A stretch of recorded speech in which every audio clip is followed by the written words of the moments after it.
am Emily Johnson, Managing Director of Polaris Capital Advisors and host of Money Matters.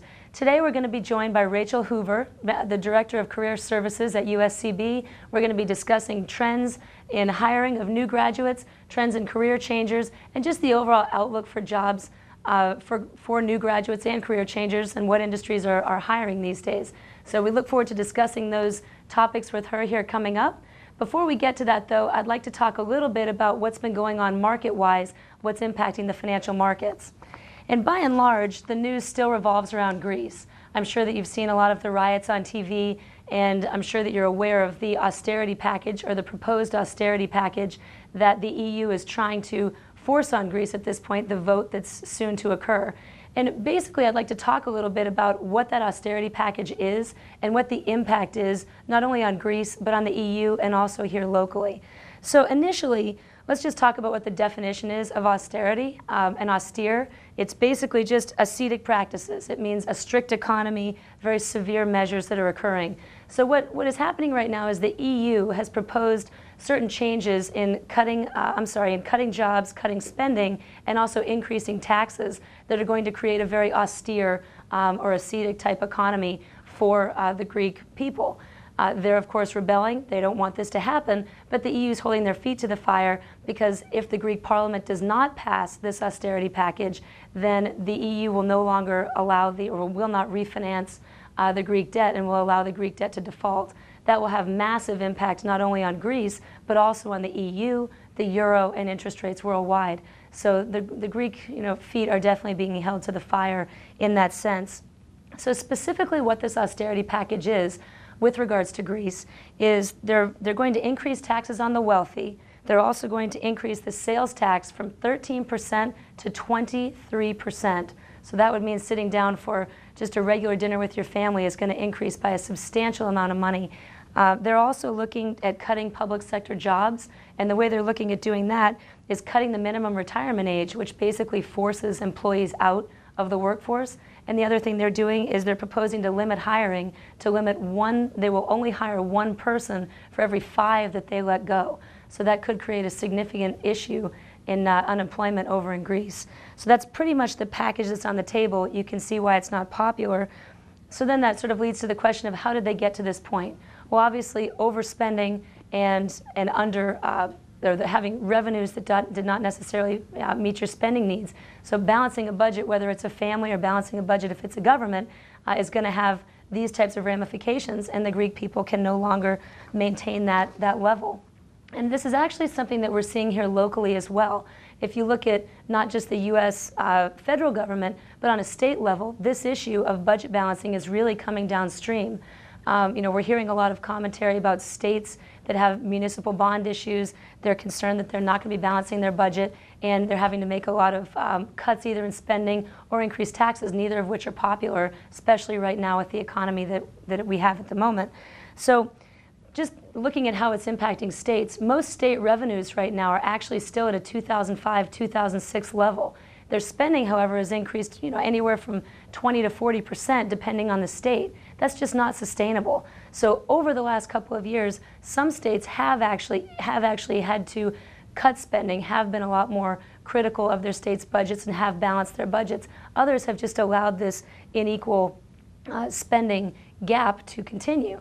And those states are now facing some very serious problems. New Jersey, for example, is going out and they're actually getting a bank loan to finance their state government at the moment. That's going to create problems for them because ultimately they are going to have to increase taxes. And when they increase taxes, that's going to force companies that create jobs out of states like New Jersey and into states that have managed to balance their budget better over the last several years. So it's really going to create, I think, some interesting dynamic between states, among states, and it's going to show that the states that have balanced their budget well over the last few years are going to benefit by bringing companies in, by bringing jobs in. So it'll be interesting to see how that also impacts us here at home, not just overseas, but what that balancing of budget, how that's going to manifest here. So without further ado, and not to belabor this point, I'd like to get on to speaking with Rachel Hoover. We're going to cut to a commercial really quickly, but before we do, we're going to speak with David Kroll about our Mortgage Minute, and then we'll be right back with Rachel. Hello, this is David Kroll. and this is the Mortgage Minute. The most frequently asked question that we got is, when is mortgage money going to be readily available again in the real estate market? I have very, very good news, and it is. The money is here. At the top end, in jumbo mortgages, we have an abundance of money that ranges from 3.25% to 4.5%. In the middle of the market, we have an abundance of Fannie and Freddie money from 3.5% to 4%. For new homeowners, for first-time homeowners, we have mortgages that run all the way up to 100%. There is no obstacle. The money is now available again. Come on and get it. That's your Mortgage Minute for today.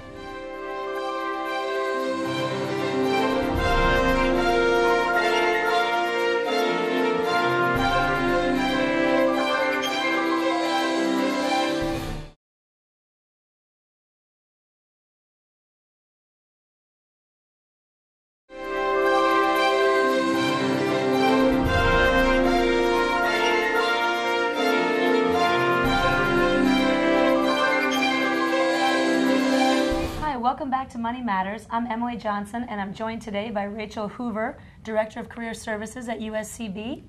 So, Rachel, I was really interested in just learning a little bit more about what's going on with USCB, given the environment that we're in, economic environment, difficult hiring environment. You know, I hear from a lot of my friends that their children are having difficulty getting jobs and that type of thing when they're graduating from college. So, but I'm not necessarily hearing that that's the case from USCB. So tell me a little bit about what trends you're seeing as far as the hiring of USCB students. Well, first of all, the USCB, excuse me, the last 2 years in their postgraduate surveys have reported 1 month out from graduation that they have full-time employment. That's amazing. And about 60% each year have said that their employment is within their field that they majored in. So there are some really good hiring trends there. Mm-hmm. Of course, USCB is the fastest growing institution in the USC system. Wow. And so that includes Columbia, I guess Aiken, what? Yeah, okay. Aiken Upstate. Wow. And so it includes several USC systems. We're currently the fastest growing, mm-hmm. and employers are beginning to take notice.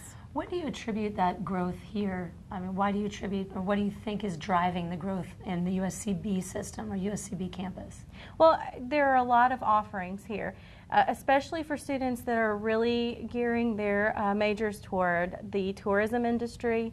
That there's major potential here in this community. But now, are you seeing hiring decline out of that major at this? Because I would think tourism, you know, discretionary dollars and everything. Mm-hmm. So, what industries are hiring there? What are you seeing there? I'm actually seeing just the opposite.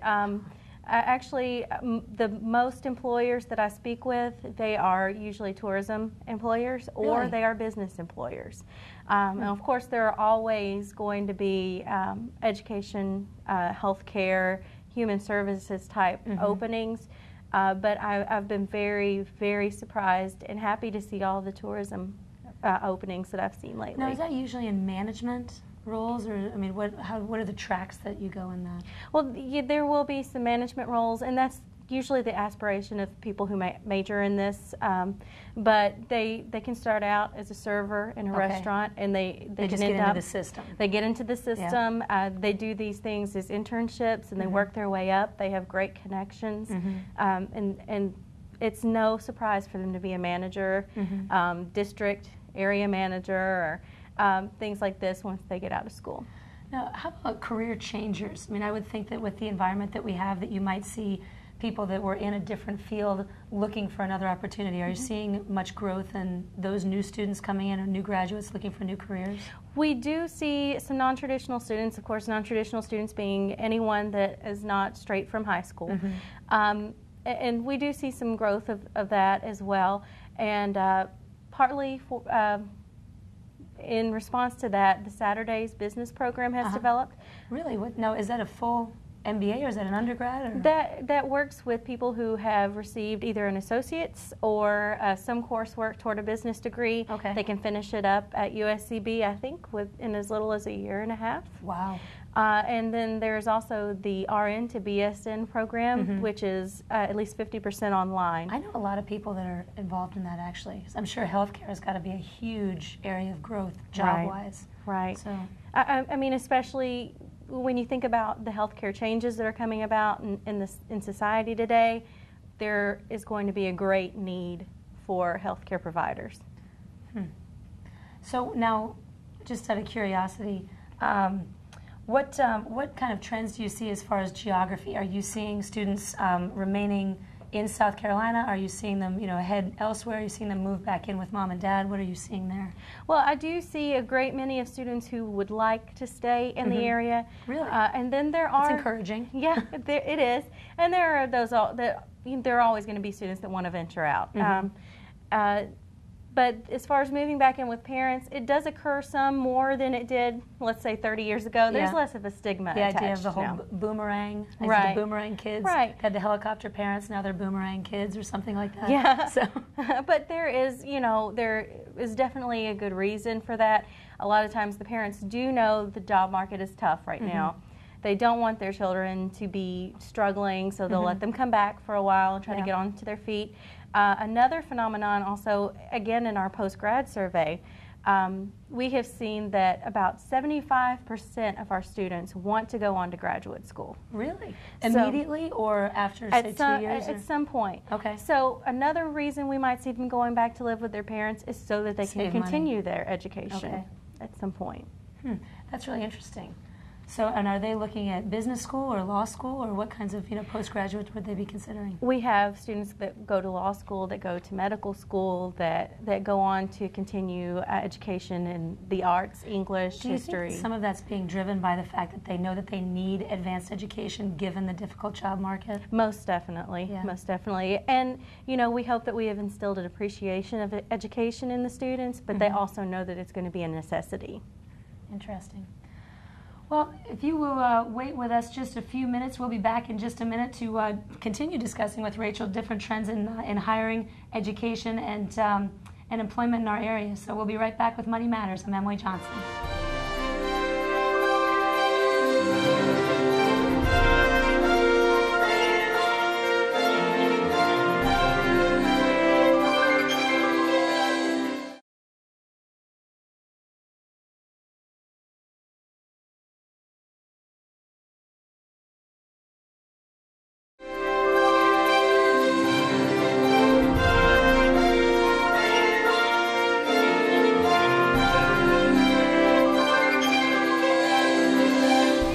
Welcome back to Money Matters. I'm Emily Johnson here with Rachel Hoover, the Director of Career Services at USCB. So Rachel, tell me a little bit about how the job search has changed in this market. Well, the job search has done a complete 180, especially if you haven't done a job search in 10 years or more. Now, most jobs, at least 3/4 of jobs, are found out about and the process goes through because of networking. Networking is just absolutely... Like actual face-to-face networking, like handshaking and picking up the phone, calling your parents' friends and people that you knew from school. And, absolutely. It's not as easy as just making a friend on Facebook or LinkedIn. You have to be able to put those personal relationships together. You have to build, you have to nurture. You can't leave this person hanging for 3 months and then expect them to help you when you want a job search. So you have to absolutely nurture these relationships. Do you feel like because, some kids now have so much more access to technology, communicate more through technology, do you think that that's actually more challenging for them to master that networking skill than, say, it was, 20 years ago for students graduating then? Absolutely. It's more difficult. One of the biggest gripes that I get from employers and from faculty members alike is that students today don't know how to communicate professionally. Emails are in text lingo and all these types of problems, social awkwardness that just, has recently developed. It hasn't been the last 20 years, it's been more the last 10 years. Yeah.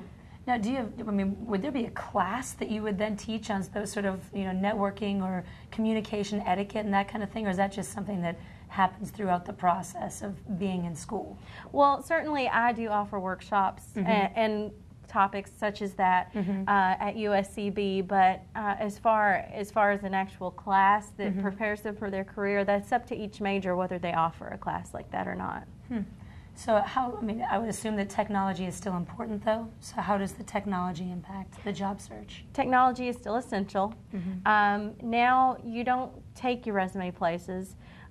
You don't go in and fill out a paper application. You fill out an application online and submit your email or submit your resume via email. I always felt like that was a big black hole. I mean, I was obviously applying for jobs a long time ago, but now I always felt like then when I sent in the email, it was just a big black hole that nobody ever looked at. Is that's not the case? They actually do have a designated... Well, most places do have someone designated to look at those resumes and send them on. The problem with that is it usually starts with a scanner, and they scan for keywords. And if you don't have enough keyword matches, yours might get thrown out. That's interesting. That's good advice, actually. Yeah, there's actually a website, ONET online, and you can ONET, like O-N-E-T. You can search it on Google. And they are great about helping you. You type in the job that you want to have, and they'll give you some keywords that you can use in your resume. So that's a great place to start if you're building a resume. You know, I was also told when I was in the job search market that if you look at the definition or the description of the job that you want, just basically using some of those key characteristics, bringing those words in as well, not obviously verbatim, but and that's the same principle there. Exactly. So it's not as easy as just getting on LinkedIn and sending 500 emails. It really is still face-to-face is what gets it done. It's very much face-to-face. And then when you are stuck in the rut of having to do things online, and like you said, the black hole, you wonder if it ever gets there. The best thing to do is to make yourself memorable by your cover letter. Make sure that you find out exactly who you're writing the email to, and use their name. Never say to whom it may concern. There's no excuse in this age of Google and where you can find everything out to do that. So you always want to make it personal.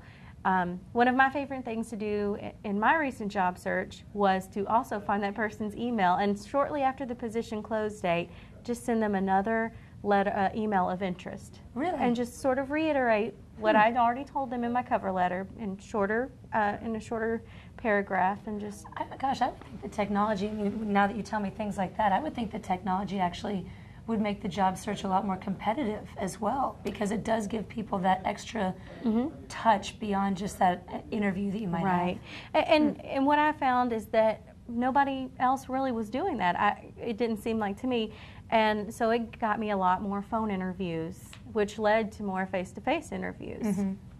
Now, as far as alternative students go, are you finding that they are more or less likely to use all of those resources, the technology, et cetera, or are they're probably actually more honed on a face-to-face basis on social networking than the younger students are? Yeah, and the non-traditional students definitely are more comfortable with the networking face-to-face side of things and less comfortable with the technology. But what I found with non-traditional students is they are very willing to take suggestion and very willing to work toward That's somewhat counterintuitive. You would think the kids would be, but I guess they think they know it all. I thought I knew it all, of course. Now I know I don't. Well, I think the older we get, the more wisdom we have to know that we don't know it all. Exactly. Well, that is really interesting. So if anybody wanted to get in touch with you, I guess students, prospective students, I mean, I would think that you would actually be a great person to talk to, even if they're just considering going back to USCB. Right. So what's the best way to get in touch with you? Well, my phone number is 843-208-8263. And we'll put that on the screen. Right. And my email is rhoover@uscb.edu. Okay. Very simple. Well, that's wonderful. Thank you so much for joining me today. Actually, I've learned something, and I really appreciate it. All right. Thank you. So we'll hopefully see you back here again sometime. And thank you all for joining us. I will be back in just a minute with the conclusion of Money Matters. We'll see you soon.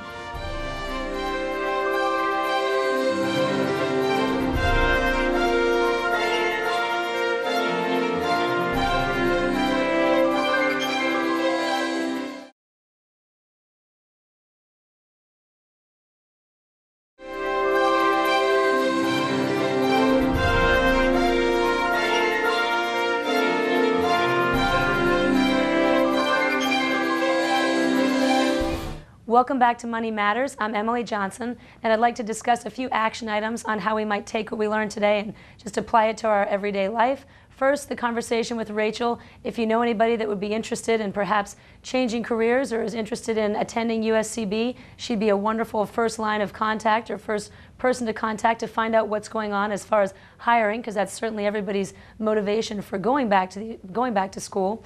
Second, David Kroll, as usual, always have a plan, and now is definitely a great time to be in the market. There's plenty of money out in the market right now for first-time home buyers and for people looking to refinance their homes.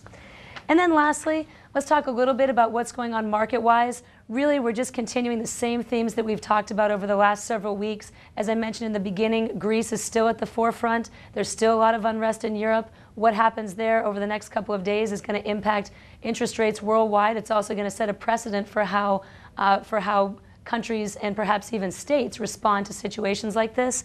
So we're still looking basic themes, are the end of quantitative easing, QE2. We're looking for interest rates to ultimately go up. Probably the second half of this year, we're looking for the market to improve, interest rates to increase. So one of the positions that we're taking is that we're looking, as interest rates increase, that we look for bond prices to decline. So we're actually positioning our portfolios assuming that bond prices are going to decline. One way we're doing that is with exchange-traded funds and ETFs.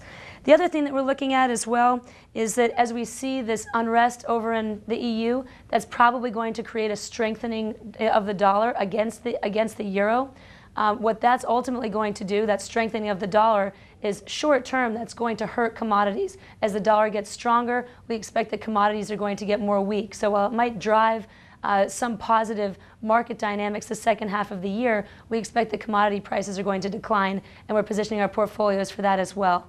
So really just continuing the same themes that we've seen over the last few weeks. What's going on in Greece is impacting that as well, but it's really just driving home the same themes. We're not looking at that changing too much. So certainly take a look at your portfolio, see how you're positioned relative to what's going on with long-term interest rates, with the strengthening of the dollar, and with commodity prices.